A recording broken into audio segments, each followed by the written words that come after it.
Hello friends, स्वागत है आप सभी का आपके यूट्यूब चैनल ऑनलाइन शिक्षण में। इंग्लिश की जो आज क्लास होने वाली है वो होने वाली है पार्ट नंबर 2, मतलब द वर्ब काइंड्स। मतलब जो हम पढ़ रहे थे वर्ब मतलब क्रिया के भाग, उसमें हम सेकंड पार्ट पर आज आए हैं। सेकंड इसकी वीडियो है, उसमें हम डिस्कस करने जा रहे हैं प्राइमरी ऑक्सिलरी वर्ब्स, मतलब बी, हैव एंड डू। हम इन तीनों को डिस्कस करेंगे आज की वीडियो के अंदर, बहुत अच्छे से डिस्कस करेंगे।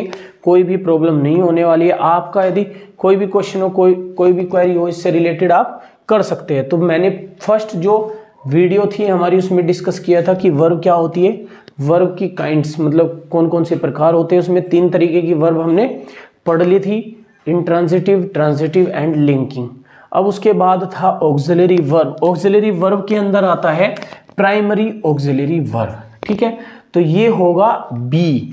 बी का मतलब होता है is, are, am, was and were. मतलब जो वर्ब होती है हेल्पिंग वर्ब इनको बोलते हैं इज, आर, एम, वॉज या वर। ये होती है बी फॉर्म, मतलब इनको बोलते हैं बी फॉर्म।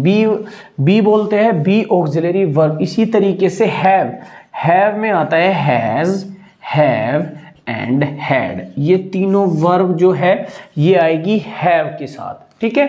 अब बात करते हैं डू। डू में कौन कौन सी आती है, डू, डज एंड डिड। तो आज हम इनको ही डिस्कस करने जा रहे हैं कि प्राइमरी ऑक्सिलरी वर्ब क्या होती है। तो प्राइमरी ऑक्सिलरी वर्ब वे वर्ब होती है जो किसी भी सेंटेंस के क्रिएशन में, किसी भी सेंटेंस को बनाने में काम आती है। और इनका अलग अलग यूज होने वाला है कि जो बी है वो कहाँ पे यूज होगी, हैव है वो कौन से सेंटेंस में यूज होगी, कौन से टेंस में होगी, डू और डज या डिड कौन से टेंस में यूज होगी। तो आपको सिंपल सा समझना है कि प्राइमरी ऑक्सिलरी वर्ब सिंपल सी वे वर्ब होती है जो किसी भी सेंटेंस को, किसी भी टेंस को फुल वर्ब्स के साथ, कोई भी दूसरी वर्ब कंप्लीट वर्ब होगी उसके साथ मिलकर किसी टेंस को बनाए। मतलब किसी भी वर्ब के साथ मिलकर ये एक सेंटेंस को जनरेट करेगी। सिंपल सा आपको ये समझना है। आपके जो एग्जाम में क्वेश्चन आते हैं वो सिंपल यही आएंगे कि कौन सी verb, fill in the blanks के क्वेश्चन आएंगे। तो आपको समझना है कि कौन सा टेंस दिया हो। अब मैं बात करूंगा इज, आर, एम, वॉज या वर की, तो ये कौन से टेंस में आती है। हैज, हैव, हैड आएगा तो कौन से टेंस में आती है। डू या डज या डिड आता है तो ये कौन से टेंस में आती है। तो आपको सिर्फ ये पता होना चाहिए कि ये जो वर्ब है प्राइमरी ऑक्सिलरी वर्ब है ये किस टेंस के अंदर आती है। यदि आपको ये पता है तो आप डेफिनेटली उस क्वेश्चन को जल्द से जल्द अटेम्प्ट कर लोगे, ठीक है। तो चलते हैं, अब डिस्कस करेंगे, हम एक एक को डिस्कस करने जा रहे हैं। अब हम देखेंगे कि प्राइमरी ऑक्सिलरी वर्ब के अंदर पहले बात करते हैं बी फॉर्म की। किसकी बात करते हैं, मैं बात करता हूं वर्ब बी। मतलब भाई हम वर्ब भी तो डिस्कस कर रहे हैं, मेन टॉपिक क्या है हमारा, मेन टॉपिक है वर्ब। तो मैं बात करता हूं पहले वर्ब बी, मतलब बी फॉर्म की मैं बात करता हूं। तो इस बी में कौन कौन सी आ जाएगी, या तो इज आएगा, या आर आएगा, या एम आएगा, या वॉज आएगा, या वर आएगा। कभी भी आपको बी वर्ब की बात करें तो उसमें इज, आर, एम, वॉज या वर, सिंपल से ये क्या आने वाले हैं, ये वर्ब देखने को मिलेगी। ये क्या होगी, ये जो वर्ब होती है ये वर्ब एक तो कॉन्टिन्यूअस टेंस में आती है, याद रखना है किसमें, एक तो आती है कॉन्टिन्यूअस टेंस में और एक आती है पैसिव वॉइस बनाने में। किसमें, पैसिव वॉइस बनाने में। समझ आ गया। मतलब कभी भी आपको इज, आर, एम, वॉज या वर्ब्स कोई भी इनमें से एक भी वर्ब देखने को मिलेगी तो आपको या तो कॉन्टिन्यूअस टेंस में देखने को मिलेगी या पैसिव वॉइस का जो सेंटेंस होगा, पैसिव वॉइस बनाने में किसी भी फुल वर्ब का मतलब होता है जो मेन वर्ब होती है, जो फुल मेन वर्ब होगी उसके साथ आपको देखने को मिलेगी। समझ आ गया। मतलब जो बी ऑक्सिलरी, जो प्राइमरी ऑक्सिलरी वर्ब बी है, इज, आर, एम, वॉज या वर, ये आपको या तो किसी भी कॉन्टिन्यूअस टेंस में देखने को मिलेगी या पैसिव वॉइस का सेंटेंस बनाते टाइम आपको देखने को मिलेगी। ठीक है, अब बात करते हैं इसके एग्जाम्पल्स की। भाई कहाँ कहाँ पे इसका यूज होता है और किस तरीके से हम इसका यूज कर सकते हैं। मैंने कहा कि Ram is reading a book, मतलब जो राम है वो एक किताब पढ़ रहा है। अब सबसे पहले हम इनका जो यूज है कॉन्टिन्यूअस टेंस में देखते हैं। तो कॉन्टिन्यूअस टेंस में क्या होगा, कॉन्टिन्यूअस टेंस में हो गया Ram is reading a book, मतलब जो राम है वो एक बुक पढ़ रहा है। तो इसका मतलब कॉन्टिन्यूअस टेंस है। और ये इज आया है, तो इज आया है क्योंकि सब्जेक्ट एक क्या है, सिंगुलर है। सब्जेक्ट सिंगुलर होगा तो इज आएगा, प्लूरल होगा तो आर आएगा, आई आएगा तो एम आएगा। और इसी तरीके से ये तो प्रेजेंट में होते हैं और ये पास्ट में यूज होते हैं, वॉज या वर। इसी तरीके से मान लो मैं सेंटेंस इसी को पास्ट में यदि मैं चेंज करूं तो क्या लिखेंगे, Ram was reading a book. Ram जो है वो एक बुक पढ़ रहा था। अब वॉज आ गया, मतलब पास्ट फॉर्म आ गई, पास्ट सेंटेंस आ गया। तो समझ आ गया, मतलब इज आर एम यदि बात आती है तो कौन सा टेंस होगा, प्रेजेंट टेंस की बात करेगा। वॉज या वर यदि आता है तो पास्ट टेंस की बात होगी।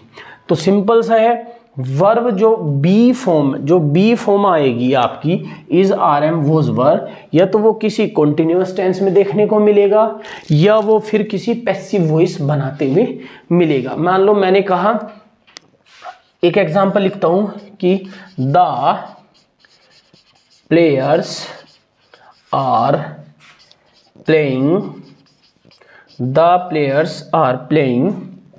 इन द ग्राउंड, मतलब जो प्लेयर्स है वो ग्राउंड में खेल रहे हैं। तो इसमें भी क्या हुआ, इसमें भी आपको आईएनजी दिखा है, कॉन्टिन्यूअस टेंस है। आर किस वजह से आया है, प्लेयर्स क्या है, प्लूरल है। तो जब आपका जो प्लूरल फॉर्म दी होगी तो आर आएगा, सिंगुलर होगी तो इज आएगा। और मान लो मैंने कहा कि आई मैं इसी सेंटेंस में यदि मैं आई यूज करूं इसी वाले में, तो मैं कैसे लिखूंगा, आई एम उसके बाद रीडिंग ए बुक। यदि मैं इसी सेंटेंस को आई से बनाऊं तो आई के साथ कौन सी फॉर्म आएगी, बी फॉर्म कौन सी आएगी, एम। तो पहले जो वर्ब है बी फॉर्म, जो हम प्राइमरी ऑक्सिलरी वर्ब पढ़ रहे हैं बी फॉर्म को, तो उसमें क्या होगा, इज आर एम वॉज या वर आएगा। प्रेजेंट टेंस की बात करेगा तो इज आर एम यूज करेंगे, पास्ट की बात आएगी तो वॉज या वर यूज करेंगे। और ये जो वर्ब है हमको या तो कॉन्टिन्यूअस टेंस में देखने को मिलेगी या पैसिव वॉइस में देखने को मिलेगी। अभी तक हमने देखा है कि हमने किस तरीके से कॉन्टिन्यूअस टेंस बनाए। अभी तक जो एग्जाम्पल हमने देखे भाई मैंने आपको बताया है, जो ये प्राइमरी ऑक्सिलरी वर्ब है बी फॉर्म जो है ये आपको दो जगह देखने को मिली है। कहाँ कहाँ पे, एक तो देखने को मिली है कॉन्टिन्यूअस टेंस में सिंपल सा, और एक मैंने बताई है आपको कहीं में पैसिव वॉइस, मतलब पैसिव वॉइस का टेंस बनाते वक्त इनको यूज करेंगे। मान लो मैंने कहा कि दे आर कोल्ड हियर, ठीक है। अब यहाँ पे आपको समझना है कि ये आर के साथ वर्ब की थर्ड फॉर्म आ गई। भाई मैंने क्या किया, ये यहाँ पे क्या लिखा है, आर क्या है, ये बी फॉर्म है, मतलब बी फॉर्म का प्राइमरी ऑक्सिलरी है, लेकिन इसके साथ जो है ये वर्ब की थर्ड फॉर्म आ गई। और वर्ब की थर्ड फॉर्म जो है वो आती है पैसिव वॉइस में। किसमें आती है, पैसिव वॉइस में। समझ आ गया। तो ये जो सेंटेंस है ये है पैसिव वॉइस का सेंटेंस है। तो आपको कभी भी कई बार आपके एग्जाम में क्वेश्चन किस तरीके आए हैं, चार ऑप्शन दिए हैं, उसमें से पूछा है इनमें से कौन सा पैसिव टेंस है या पैसिव है सेंटेंस है। तो आपको समझना है जहां पे भी इस तरीके की ऑक्सिलरी वर्ब दी हो और उसके साथ वर्ब की थर्ड फॉर्म दी है तो वही आपका क्या होगा, पैसिव सेंटेंस होगा, पैसिव वॉइस का सेंटेंस होगा। तो आपको समझ आ गया, हम कभी भी यूज करने वाले हैं बी को, इज, आर, एम या वोज या वर को, तो वो ये तो कॉन्टिन्यूअस टेंस में करेंगे, कॉन्टिन्यूअस टेंस में करने वाले हैं, या उसको पैसिव वॉइस में क्या कर सकते हैं, यूज कर सकते हैं। ठीक है, मैं दूसरा सेंटेंस लिखता हूं। मान लो मैं सेंटेंस लिखा मैंने कि एक सेकेंड, मैंने सेंटेंस लिखा कि the clothes will be wash. ठीक है भाई, धोएंगे तो, और विल बी यूज क्या है, विल बी वॉश। भाई वॉश ही तो यूज होता है, मैंने वॉश्ड थर्ड फॉर्म यूज किया है, तो इसका मतलब ये क्या है, एक पैसिव है। Will be washed by mother. ठीक है, बाय मदर। ठीक है, अब समझ आ गया, बाय द मदर। सिंपल सा मैंने क्या लिखा है कि the clothes will be washed. अब विल बी आ गया और साथ में वर्ब की थर्ड फॉर्म आ गई, तो ये क्या है, ये एक पैसिव वॉइस का सेंटेंस है। तो आपको कभी भी एक्टिव वॉइस और पैसिव वॉइस की पहचान करनी है तो क्या करना है, पैसिव वॉइस की पहचान करनी है, तो उस सेंटेंस के अंदर आपको वर्ब की थर्ड फॉर्म दी रहेगी। जहां पे भी आपको वर्ब की थर्ड फॉर्म दी है और उसके साथ क्या दिया है, कोई भी हेल्पिंग वर्ब दी है, वो बी भी हो सकते हैं, इज, आर, एम, वॉज, वर भी हो सकता है, या फिर क्या होगा, डू या डज होगी, ठीक है, या फिर विल बी या सेल बी, विल या सेल फ्यूचर में होगा। तो ये था आपका वर्ब, मतलब बी जो था। अब हम डिस्कस कर रहे हैं किसको, वर्ब का ये टॉपिक है, इसके अंदर डिस्कस किया है प्राइमरी ऑक्सिलरी वर्ब।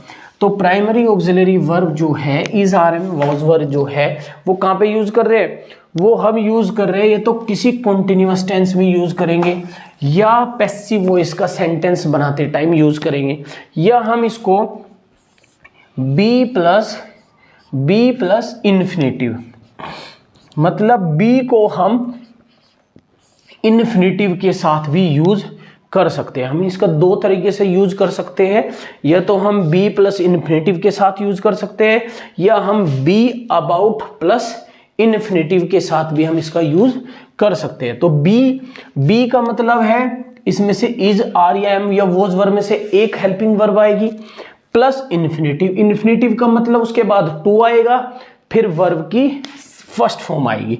भाई इन्फिनेटिव क्या बताया था, इन्फिनेटिव मैंने ये तो बताया था कि टू प्लस वर्ब की फर्स्ट फॉर्म। मैंने कहा कि द मैच इज, अब इज मैंने यूज किया है बी के लिए, क्या यूज किया है, बी के लिए, टू बिगिन एट 7 PM। तो ये मैंने सेंटेंस लिखा है। अब इसमें मैंने क्या किया है, मैंने यहां पे ये यूज किया है इज, मतलब ये क्या है, एक बी फॉर्म है और प्राइमरी ऑक्सिलरी वर्ब, और टू प्लस बिगिन क्या है, टू प्लस वर्ब की फर्स्ट फॉर्म, और टू प्लस वर्ब की फर्स्ट फॉर्म क्या होता है, इन्फिनेटिव होता है। तो आप इसको प्राइमरी ऑक्सिलरी वर्ब को किस तरीके से भी यूज कर सकते हैं, इसको आप बी प्लस इन्फिनेटिव के रूप में भी आप इसको यूज कर सकते हो। ठीक है, ये था इसका रूल नंबर फर्स्ट, जिसमें आपने देखा कि आप इसे कैसे यूज कर रहे हैं, बी प्लस इन्फिनेटिव के रूप में आप इसको यूज कर रहे हो। अब मैं बात करता हूं इसके दूसरे, इसमें क्या होगा, इसमें आप इसको बी अबाउट प्लस इन्फिनेटिव, मतलब बी अबाउट और प्लस इन्फिनेटिव के रूप में भी आप इसे यूज करोगे। समझ आ गया भाई, मैंने पहला बताया है बी प्लस इन्फिनेटिव और दूसरा बताया बी अबाउट प्लस इन्फिनेटिव, मतलब उसके साथ क्या आएगा, बी का मतलब आएगा इज, आर या एम, उसके बाद आएगा अबाउट और उसके बाद आएगा टू। भाई इन्फिनेटिव है तो टू तो आएगा ही, तो मैंने कहा he is about to come, मतलब क्या है, वो आने की योजना, मतलब प्लानिंग कर रहा है, वह आने वाला है, वह आने वाला है। He is about to come. तो आपका कभी इस टाइप का सेंटेंस भी यदि आता है कि वह आने वाला है, वह आने वाला है, इसका मतलब वो प्लानिंग कर रहा है, तो उसके साथ आपने यहाँ पे क्या यूज किया है, इज। इज का मतलब है बी फॉर्म यूज किया है, बी फॉर्म का मतलब इज, आर या एम। उसके बाद अबाउट यूज किया है और प्लस टू और प्लस वर्ब की first form. Two plus verb की फर्स्ट फॉर्म होता है इन्फिनेटिव। क्या होता है, इन्फिनेटिव। तो ये थे आपका बी मतलब वर्ब। वर्ब के 3 पार्ट मैंने आपको लिखे थे। क्या, प्राइमरी ऑक्सिलरी वर्ब, एक बी होता है, एक हैज होता है, सॉरी हैव होता है, हैज हैव हैड तीनों आते हैं, और एक डू होता है। तो इसका जो फर्स्ट पार्ट था बी, बी का मतलब इज, आर या एम, उसको हमने देख लिया है। इज, आर या एम, वोज या वर को हम या तो कहीं पे कहाँ यूज करने वाले हैं, या तो कॉन्टिन्यूअस टेंस में यूज करने वाले हैं, या उसका पैसिव वॉइस बनाते समय उसको यूज करेंगे। ठीक है, अब बात करते हैं कौन से फॉर्म की। अब दूसरी है वर्ब नंबर 2, वर्ब हैव। कौन सा है, वर्ब हैव। अब हमने बी तो हमने डिस्कस कर लिया है, बी तो अभी देखा है। अब बात करते हैं वर्ब हैव। अब हैव को डिस्कस करेंगे, और वर्ब हैव में मैंने 3 बताए थे, हैज, हैव और हैड, यही तो बताए थे। तो ये जो है हैज, हैव, हैड, हम कहाँ यूज करने वाले हैं, हम इनको यूज करने वाले हैं परफेक्ट टेंस में। कहाँ पे, परफेक्ट टेंस में यूज करने वाले हैं। और इसके साथ वर्ब की कौन सी फॉर्म आएगी, थर्ड फॉर्म। मतलब हम हैज, हैव और हैड को, हैज, हैव को प्रेजेंट परफेक्ट में यूज करते हैं और हैड को पास्ट परफेक्ट में यूज करते हैं। ठीक है, तो जो वर्ब हैव होगी उसको हम या तो प्रेजेंट परफेक्ट में यूज करेंगे या पास्ट परफेक्ट में उसको यूज करेंगे। ठीक है, अब मैंने लिखा है प्रेजेंट परफेक्ट, मतलब हैज और हैव प्रेजेंट परफेक्ट, और पास्ट परफेक्ट के लिए हैड। मान लो मैंने लिखा कि he has gone to Delhi, he has gone to Delhi.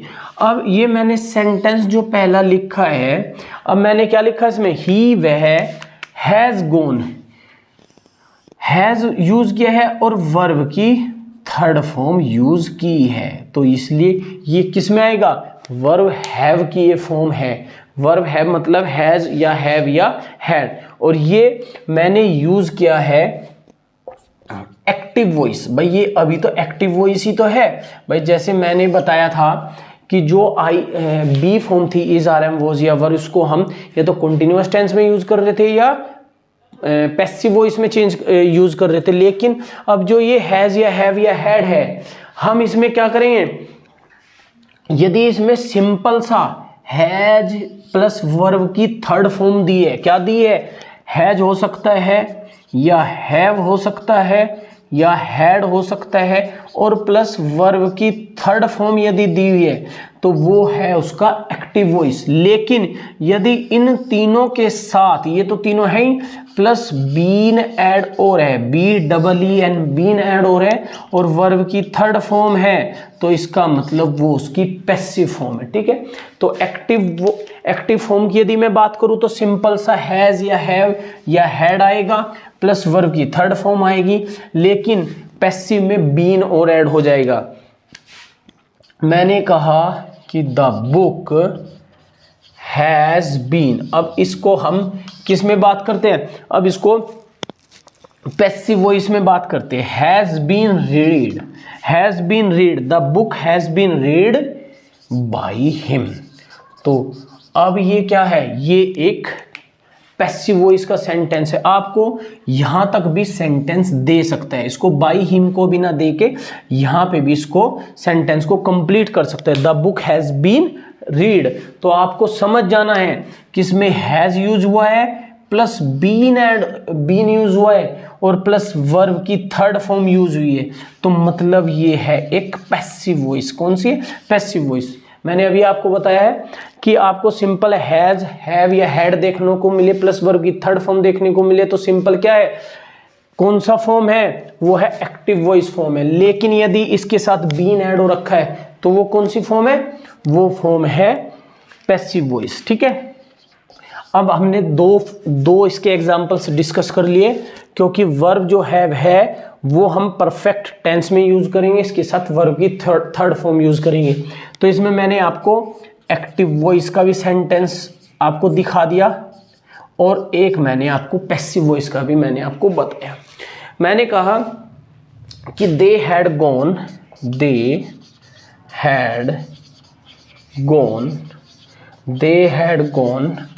From Mumbai. अब सिंपल सा ये मैंने हैड के साथ अभी तक तो मैंने हैज बीन यूज किया था, हैज और हैज बीन मतलब ये प्रेजेंट टेंस था, प्रेजेंट परफेक्ट टेंस था, प्रेजेंट परफेक्ट का एक्टिव वॉइस और प्रेजेंट परफेक्ट का पैसिव वॉइस। मैंने अब हैड यूज किया है तो दे हैड गॉन, अब सिंपल सा हैड यूज हुआ है प्लस वर्ब की थर्ड फॉर्म यूज हुई है, तो इसका मतलब ये है इसकी एक्टिव वॉइस। क्या है, एक्टिव वॉइस। तो एक्टिव वॉइस क्यों है, क्योंकि इसमें बीन ऐड नहीं हुआ है। क्या नहीं हुआ है, इसमें बीन ऐड नहीं हुआ है। तो कभी भी आपको क्या देखने को मिले, हैज या हैव या हैड देखने को मिले तो उसमें आप वर्ब की थर्ड फॉर्म तो आएगी ही, चाहे वो एक्टिव वॉइस हो चाहे वो पैसिव वॉइस हो। ठीक है, पैसिव वॉइस आएगा तो इनके साथ बीन और ऐड होगा, मतलब हैज, हैव और हैड के साथ बीन और ऐड हो जाएगा। मान लो मैंने कहा सी विल हैव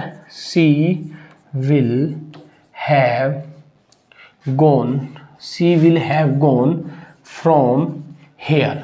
ठीक है, she will have gone from hair.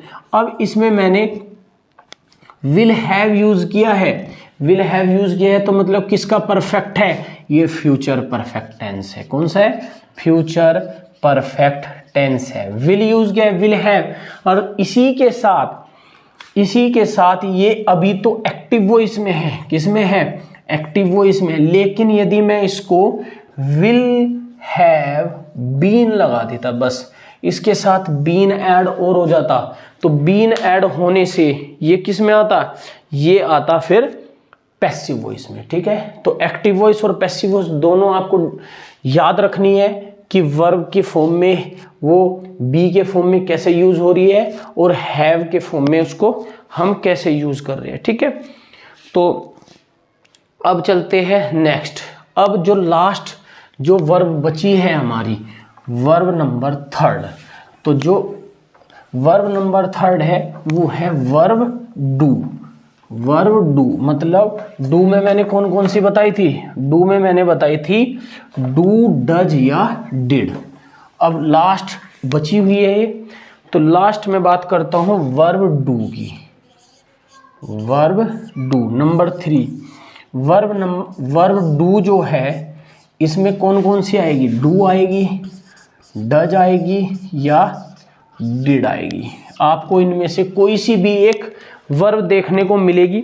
तो ऑक्सिलरी वर्ब जो है डू के जो रूप में, भाई हम प्राइमरी ऑक्सिलरी वर्ब पढ़ रहे हैं, तो प्राइमरी ऑक्सिलरी वर्ब डू के रूप में हम डू, डज या डिड यूज करते हैं। और इसको यूज करते हैं हम कहाँ पे, प्रेजेंट इंडेफिनिट टेंस।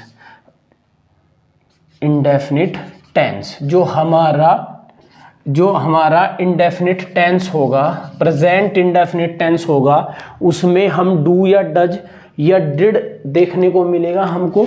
लेकिन किस फॉर्मेट में, फॉर्मेट होगा या तो वो निगेटिव सेंटेंस हो या वो फिर इंटेरोगेटिव सेंटेंस हो।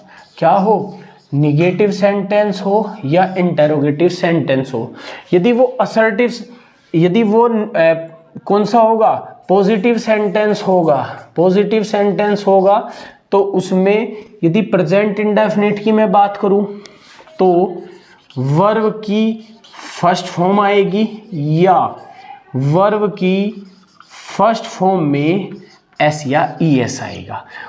प्रेजेंट इंडेफिनिट में, पास्ट इंडेफिनिट की मैं बात करूं तो वर्ब की सेकंड फॉर्म आएगी। क्या आएगी, सेकंड फॉर्म। तो याद रखना है आपको कि जो वर्ब डू है वो कौन कौन सी होती है, डू या डज होती है या डिड होती है। डू या डज या डिड जो आएगी वो आएगी किसमें, प्रेजेंट इंडेफिनिट टेंस में आएगी डू डज, और जो डिड है वो आएगी पास्ट इंडेफिनिट में। किस में आएगी, पास्ट इंडेफिनिट टेंस में। और साथ में कौन सा फॉर्मेट होना चाहिए, या तो वो सेंटेंस निगेटिव होना चाहिए या फिर वो कौन सा होना चाहिए, इंटेरोगेटिव। इन्हीं के साथ आएगा, ठीक है।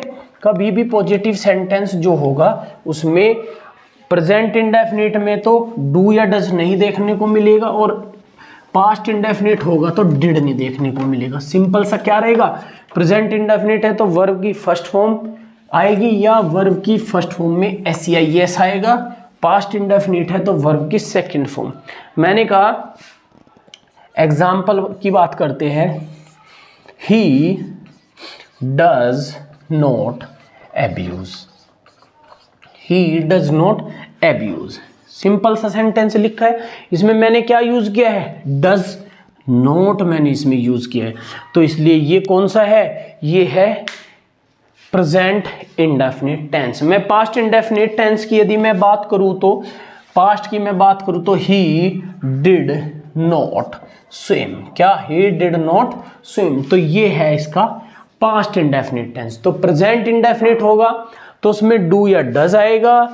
डज कब आएगा, जब सिंगुलर सब्जेक्ट होगा। डू कब आएगा, जब प्लूरल होगा। मान लो मैंने कहा कि they do not play football, they do not play football, तो अब सिंपल सा मैंने डू नॉट यूज किया है। डू नॉट मतलब डू किसके अकॉर्डिंग यूज किया है, प्लूरल सब्जेक्ट के अकॉर्डिंग। यदि सब्जेक्ट सिंगुलर होता तो डज आएगा, प्लूरल है तो डू आएगा। तो आपका जो ये डू फॉर्म है, डू फॉर्म में डू या डज या डिड, डू का मतलब होता है डू या डज तो आएगा प्रेजेंट इंडेफिनिट में, डज आएगा पास्ट इंडेफिनिट में। डज किसके लिए यूज होगा, जब आपका जो सब्जेक्ट है वो सिंगुलर हो, और डू आएगा जब आपका सब्जेक्ट प्लूरल हो, ठीक है। अब जो ये थी, हमने तीनों टाइप की मैंने आपको वर्ब बता दी है। इसमें कौन कौन से फॉर्म थे, बी फॉर्म थी, फिर उसके बाद हैव फॉर्म थी, और क्या थी, डू फॉर्म थी। अब मैं दो सेंटेंस लिखता हूं, ठीक है। अब दो सेंटेंस से समझते हैं कि मेन वर्ब, अब मैं बार बार कर रहा हूं कि ऑक्सिलरी वर्ब और ऑर्डिनरी वर्ब, भाई जो मेन वर्ब होती है।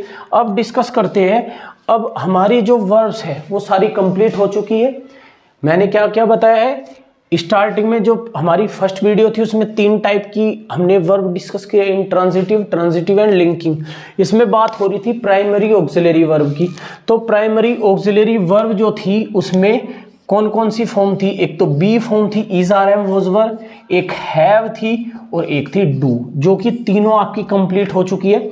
अब मैं एक सेंटेंस के थ्रू आपको बताता हूं कि आपको पहचानना कैसे है। मान लो कोई सेंटेंस है कि भाई ये ऑक्सिलरी वर्ब है या ऑर्डिनरी वर्ब है। मान लो मैंने सेंटेंस लिखा ही इज ए डॉक्टर, मैंने ये सेंटेंस लिखा कि ही इज ए डॉक्टर, ठीक है। और मैंने एक सेंटेंस लिखा ही इज रीडिंग। सिंपल से 2 सेंटेंस लिखे हैं मैंने क्या लिखा है, ही इज ए डॉक्टर और ही इज रीडिंग।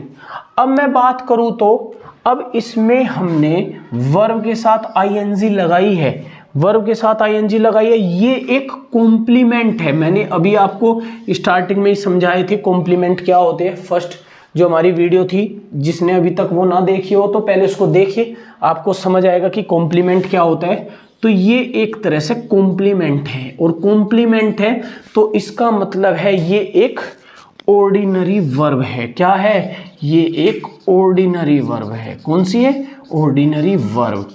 लेकिन जब इसमें कोई हमको कॉम्प्लीमेंट नहीं दिया है, वर्ब में ही आईएनजी लगा दी, तो इसका मतलब ये कौन सी है, ये है एक ऑक्सिलरी वर्ब। समझ आ गया आपको कैसे डिफरेंशिएट करना है। ऑर्डिनरी वर्ब वो होगी जिसमें कुछ कॉम्प्लीमेंट दिया रहेगा, ठीक है, और जिसमें कॉम्प्लीमेंट ना दिया रहे तो वो ऑक्सिलरी वर्ब होगी, ठीक है। आपको समझ आ गया। तो ये था आपका सेकंड टाइप, सेकंड पार्ट, जिसमें हमने देखा है वर्ब, जो हमारा मेन टॉपिक जो हमारा चल रहा है द वर्ब काइंड्स। इसको हमने 3 वीडियो में मैंने आपको स्टार्टिंग में बताया था कि 3 वीडियो में हम डिस्कस करेंगे। तो हमारी 2 वीडियो हमारी कंप्लीट हो चुकी है। अब जो हमारी जो नेक्स्ट वीडियो आएगी उसमें हम डिस्कस करेंगे मोडाल्स। जो मोडाल्स हमारे होते हैं can, could, shall, should, ought to, may, might, ये सारे डिस्कस करने वाले हैं। तो ये उसके बाद आपका जो कोर्स है वो मोस्टली लगभग 99% आपका कंप्लीट हो चुका होगा। सिर्फ आपका एक टॉपिक बचेगा, वो बचेगा अनसीन पैसेज का। और उस अनसीन पैसेज को हम स्क्रीन रिकॉर्डिंग के थ्रू आपको समझाने की कोशिश करेंगे, क्योंकि बोर्ड पे इतना बड़ा मतलब किसी भी पैसेज को लिखना वो पॉसिबल नहीं हो पाएगा। उसके क्वेश्चंस कैसे मैं आपको समझाने की कोशिश करूंगा तो वो नहीं हो पाएगा। तो उसको हम कोई एक शॉर्ट वीडियो बना लेंगे जिस पे आपको हम स्क्रीन रिकॉर्डिंग के थ्रू हम आपको वो वाला टॉपिक जो है वो डिलीवर कर देंगे, ठीक है। तो फिर मुलाकात होगी नेक्स्ट वीडियो के साथ। तब तक थैंक यू सो मच।